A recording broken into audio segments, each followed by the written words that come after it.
Welcome to the Make Each Click Count podcast. This is your host, Andy Splichal, and we are happy to welcome today's guest to discuss today's topic, which is what you need to know about email deliverability. Today's guest is the co-founder of Inboxbooster, an online software that helps businesses avoid spam folders. A big welcome to Nicolas Toper. Hi, Nicolas. Hi. Hey. Hi, Andy. So, I got to be honest. I can't think of a much more boring subject than email deliverability. But tell me, what has made you passionate about this, and why is it so important for businesses? So first of all, it is boring. You're totally right.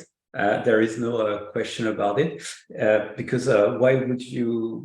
Why would it's not something people care about? I mean, they do care, but it's kind of the thing that when it doesn't work, you care about it, and once it's working, you don't want to hear about it. And the way we compare ourselves is more like plumbers, where you have a plugged pipe, then you call us and we fix it.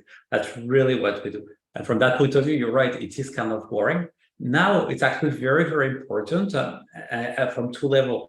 One, for if you're an email sender, like you're sending a newsletter, you have an e-commerce website. If your email is in spam, nobody's going to read it. Even if your email is promotion, most people will have trouble opening it. So you're already in that kind of zone where it's problematic. And the second thing is, it's actually if you really step back just from the individual sender, it's actually a real problem, because email is really the only completely open, transparent communication channel. Like you can email the president of the USA if you want, and he's going to read that email, or someone of his team will. Mm-hmm. And email deliverability is really pushing a barrier on that. So it's really closing that open network. And the problem is not that you have a check and balance and that it will be closed. The problem is it's a black box. So if you shed light into that black box, then actually you maintain this openness and you understand the rules. And that's kind of what we're trying to do. Now, when do companies realize they have a problem with deliverability? Because I would assume nobody's contacting you when they don't know they have a problem. So what's that trigger that? So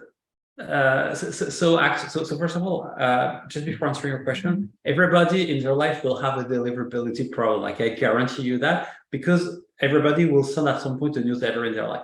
Like, we have customers, they're sending wedding invitations. Those wedding invitations are ending up in spam or promotion.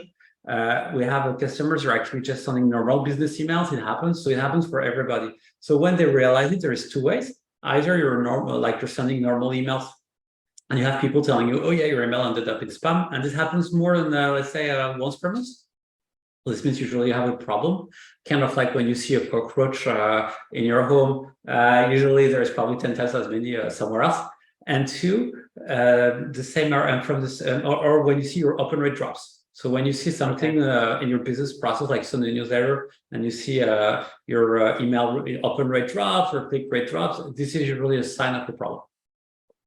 So email, I mean, it's one of the most profitable marketing channels out there still. It's probably the most profitable. I mean, everybody is, this goes to social, they go to paid, but I mean, email remains just the king. But how many companies spend any time making sure emails are getting to their inbox? I mean, do you have a lot of customers that when they come to you, it's the first time they've ever even looked into email deliverability? Or, I mean, how does that work? I'm curious. I'm not sure I understood. You mean when they join, when they want to work with? Are these people that have spent time before working on email deliverability, or is it usually the first time they've even? I got it. So usually they notice they have a problem. They go online and they type it on Google, and actually there is somewhat of a cottage industry to fix that problem. There are a lot of providers, but basically it's about like, give me money and maybe we'll be able to figure out your problem. So here is a list of 10 things you can do. So you have to type these two approaches. Ours is very different. So usually, but we're not as good in marketing as the others, because we're just starting. So usually they have tested some other solutions. They didn't work and they come to us. Got it. And so how do you do it? How do you fix those emails? So the thing about deliverability is most of our competitions, what they're really trying to do, they're trying to evade the spam filter. So they're trying to outsmart Google, which it's not necessarily a winning battle, or they managed to get some of the win, but it's not a good long-term proposition. What we do that's very different is we're really explaining you how it's working. So what we do is we're going to test your email, and we're going to tell you, hey, your email is, and we're going to ask at each step to Google or to Outlook, why did you put that email in spam? So I've invented a specific way to do that, which is really try to understand how an AI works. So we're like, hey, why did you put that email in spam? Is this because of your domain reputation? Is it because of the content? Is it because of something else you don't like? And we've added some of the stuff we knew about emails, because I'm coming from that industry. So that's how it works. So, and at the end, we're going to get a step-by-step guide on how to fix. So are you using AI?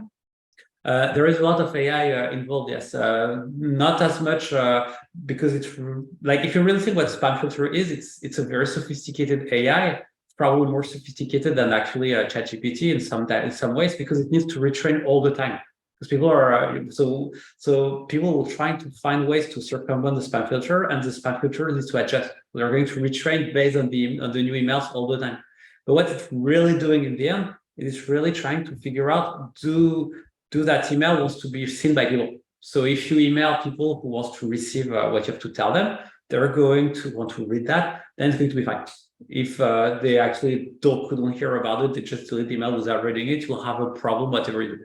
That's roughly, so we're just shedding light on that process. And yes, we use AI to figure it out, because the rules that the spam filter use evolves all the time. So it's not sometimes a specific word can send your mail to promotion, but 2 weeks after that, this will not be the case. Interesting. And so what typically, I mean, I'm sure it's all over the board, but what typically is the reason? I mean, is it the headline? Is it the content? Is it emails that have been put into your list that you're sending to it? I mean, what are, I guess, rank of the top 3? What are the 3 most common reasons? Actually, there are 2. The first one is you're sending email to people who don't want to receive them, and that's it. And it's not an opt-in question, like it's not even a regulation question. Are you sending, when you send your email, are your recipients deleting that email without opening it, or are they engaging with it? For instance, if you're an e-commerce website, are you going to read this email? Oh yeah, that's cool, I'm going to read it, and maybe I'm not going to click, I'm not going to buy, but actually I'm actually going to engage a little bit with it, or not. That's the first reason. And that is surprisingly hard to track, because it's kind of not obvious, because what you do as a marketer is you're looking at everybody's opening your email, engaging with your email, but you don't really care about the proportion of people not liking your email, actively disliking your email. So that's right. What we're helping. That's the first reason. And the second reason is collateral damage. Is you being picked up by the spam filter for somebody else having that behavior. So for instance, if you, for instance, we fixed the newsletter of Y Combinator, who ended up in promotion and spam on Gmail. And one of the reasons they ended up in spam is because they had imported the template of their email for their mailing tool, and that template was sending them by default in promotion and spam. So we identified the precise HTML tags that were from there, and they told us that it was coming from the main template, and they just removed it and it was working. That's interesting.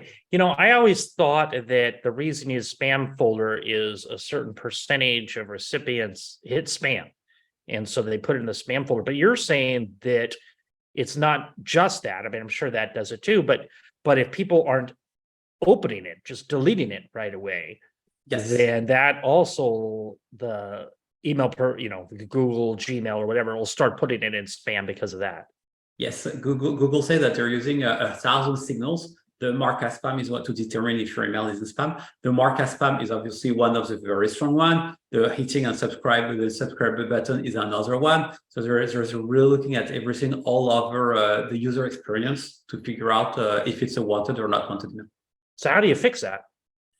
If it's collateral damage, we actually pinpoint where it's coming from. And we're saying, yeah, just change those tags and you'll be fine. And if it's something else, then we have to dig a little bit more with the customers and we have to explain them. So either we send them links and from our blogs to explain them where it's coming from and what to do, or we look into their database and explain them, and we looked at their whole process to explain them what to fix. It's really, you can do it yourself if you want, or we can help you, but it's totally fixable. And in a way, it's kind of a good thing to do because nobody really likes to receive spam, and we're kind of, but we're getting paid basically to help people not send spam, which is really what we do in the end. Does the ESP that you use, the email service provider, does it matter? It shouldn't. Let me put it like that. It shouldn't. Sometimes it does, but when it does, it's because there is a problem. Most of them are actually using behind the scenes. They're using SparkPost or AWS SES, which are kind of big email SMTP relay or SendGrid. So it doesn't matter. They're like Klaviyo, for instance, for a long time they use SendGrid. Now they're using their own system. So it's not, it doesn't matter. Let me put it like that. Let me just step back just one thing. What matters is like those spam filters, they work very, very well if you're sending like say 10,000 emails per month, or actually if you if you send a couple of million emails per month, these systems will work very well. Like the automated system of Gmail or Outlook will work very well. And if you don't, you usually have the budget to hire a consultant to look into that. What we do is we work for the 99% of those people who are not those type of people. It's 99% of the internet, and they're not sending 10 million email per month, and they're not able to spend 2K per month for a deliverability consultant who is going to help with that. So we built a lot of automations to kind of deliver the same service for those people who are sending a couple of thousands or a couple of millions per month. Got it. Now, do you have a favorite success story of one of your clients that you could share? I think we can talk about Y Combinator. It's actually a good example. There are a couple of others, but Y Combinator is interesting because I mentioned the first step, which is really tagging the part of the content creating the problem. But after that, they went into inbox and they moved back to spam. And the reason is because they were actually sending to people who didn't want to receive that emails, and they had to remove them. And this was very easy because it was actually a setting on their ISP, on their ESP software. So just had to activate it, but they didn't know that it was creating the problem. And what we and there is two key elements here. The first one is there is somewhat of an iterative process here. You fix the problem first time, then the problem will reoccur. So you have to fix it a couple of times until it's really addressed really the root cause, or a couple of different issues. And the second thing I want to highlight is because you don't know what the problem is, it's very hard to fix. Once you've actually figured out what the problem is, it's usually very easy and the tooling is already there. Now, what are some of the challenges with, I mean, you had mentioned trying to identify it. Are there any other challenges that you struggle with getting results? What do you mean, like to fixing this problem for real? Fixing it. What are some of the main challenges? Yes, some customers are, so usually we tell them like there is not much we can do for them, but for some customers, if they basically scrape list on the internet and they send emails to people who don't care, then they're always going to have a problem, and they basically are trying to find a way to evade the spam filters. So it's more an attitude problem. So in this case, we cannot do too much. If, on the other hand, they're actually careful and they're respectful of the recipient's time, then usually we can find a solution, which I don't think we have a single instance when it didn't work. Now, on the other hand, when they didn't really want to do their homework, yeah, sometimes in this case, it's not working. But in this case, we pay them back and we don't really want to work with them. Right. Now, how do you think email is going to change over the next 12 to 18 months, especially with AI becoming more prevalent? Do you see any changes coming? We have seen already changes. So, for instance, a lot of the tooling, which is called like mail warm up and all that, stopped working because of these AI explosions. So, and a lot of times now, AI spam filters have become a lot more restrictive, and it's a lot more content based than before. So it's already there because everybody's sending a lot of content now, and they're generating an email is costless now. So it's very, very easy. Before it used to be unlike the template that you're sending, now they're a lot more careful, and because of that, there are a lot more false positives with actual normal people, like just you and me sending a business email. This would be one problem. So that's the first thing. And the second thing is kind of what I think is people will send less email, because the time of the newsletter where you would blast a newsletter to 1 million people, it's kind of done now. What I've seen happen is this is emerging, like, so people are like big senders are sending less emails, and they're sending a lot more personalized emails.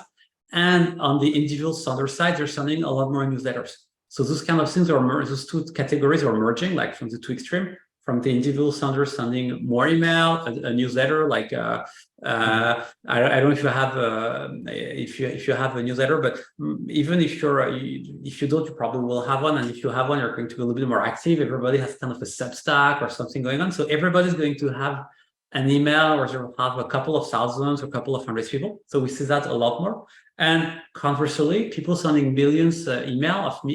Now they're really sending very, very tailored content. So in the end, it's kind of everybody's merging towards the red to this a lot of small newsletters, a small volume newsletters. Does that make sense? Does that make sense? Or yeah, no, absolutely. Now, what are some steps that a listener could take to boost their deliverability, or are there any, or do they need to typically hire a deliverability consultant or firm like your own? So before boosting your deliverability, you need to know if you have a problem.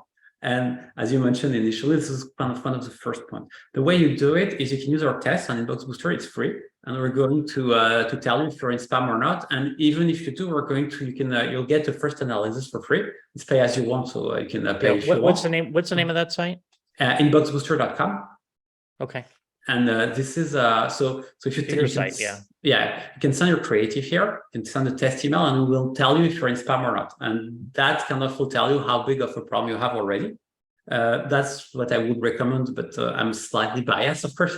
But if you want to do it yourself, you need to create yourself a test account on Gmail and send an email of that. The hard part is Gmail spam filter is very, very smart. So if you're sending, say, 5 times your own newsletter or your mail there, it will understand that you want to receive it on this test account. So you need to rotate those test accounts very often, which is what we're doing for you for free.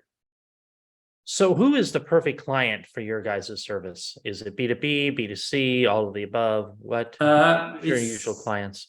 So it's actually interesting because so far we haven't been able to identify that, because we really have to. It's really our revenue really is split in 3 parts.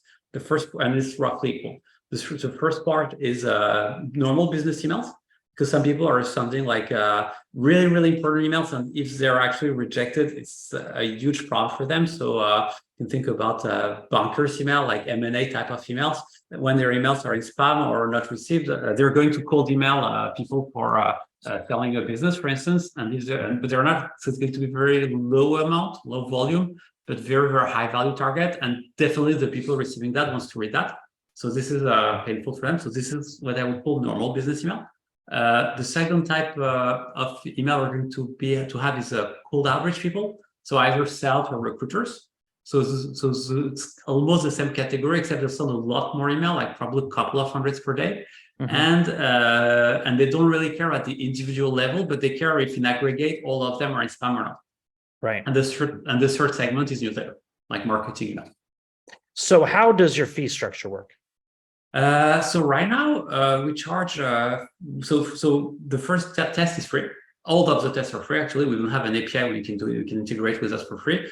Where we charge is only for the resolution past a certain number. Like if you're a normal, I would say, non-volume based user, so you're going to use our resolution a couple of times per month, it's totally free. You can give us money if you want. There is at the end of the process, we're going to give you you'll have a pop-up asking us for money, but you don't have to pay. You can pay if you want. We appreciate it, but you don't have to. And now for some of our customers, which is usually 10% of them, they usually have either bigger problems or recurring problems. In that case, they want to pay us, and the pricing is on our website. And so we charge a subscription for that. It's a month-to-month subscription, and we help them until they don't need us. So it's either $300 per month or $1,500 for high volume senders per month. And usually it's a couple of months, and then they switch back to those.